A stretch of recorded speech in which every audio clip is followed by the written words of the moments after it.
You're watching Mirror 7 News. Stay informed, stay ahead for more news.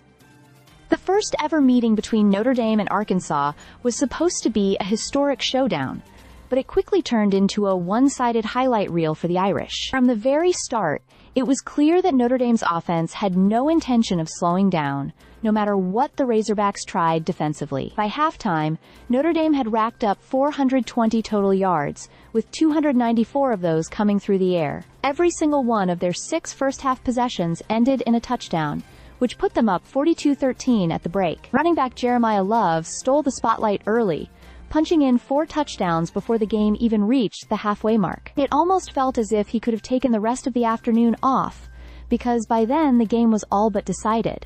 Quarterback C.J. Carr looked sharp, efficient, and at times unstoppable. He went 16 for 22, throwing for 294 yards and 4 touchdowns, all before halftime. One of his scoring passes looked like something you'd draw up in the backyard, a throwback to Love, who had a wall of offensive linemen escorting him into the end zone. On television, it almost looked unfair, like varsity players going up against the freshman squad. Even in the second half, when the Irish pulled back, they still managed to have a little fun. They ran a fake punt from their own 25-yard line and picked up 40 yards, just to prove they could.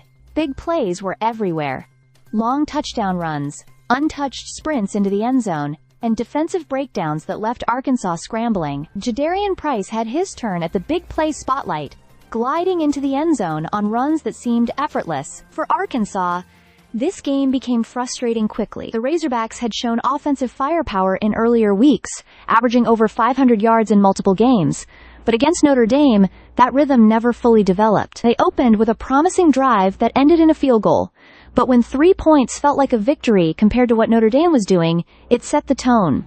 Defensively, Arkansas was simply overmatched. Wide open receivers, gaping holes for running backs, and missed assignments made it feel like Notre Dame was playing against fewer defenders than the rules allow. The Razorbacks had moments of fight, but once the Irish went up big, the atmosphere inside the stadium shifted. Fans headed for concessions, some even heading out before halftime, knowing what was coming. Notre Dame's defense, however, remains the lingering question. While the offense looked unstoppable, the defense still showed signs of inconsistency, giving up yards early before settling in. It's that part of the game that makes fans wonder whether a playoff run is realistic, even with an offense that looks like it can score at will. Still, in this debut trip to Arkansas, Notre Dame delivered a commanding 56-13 victory. Dressed in sharp, all-white uniforms, the Irish not only dominated, but also kept their playoff hopes alive. With 2 wins down, and a long season still ahead, the Irish left Fayetteville with a statement. Offensively at least, they may be without equal. Stay subscribed for more videos.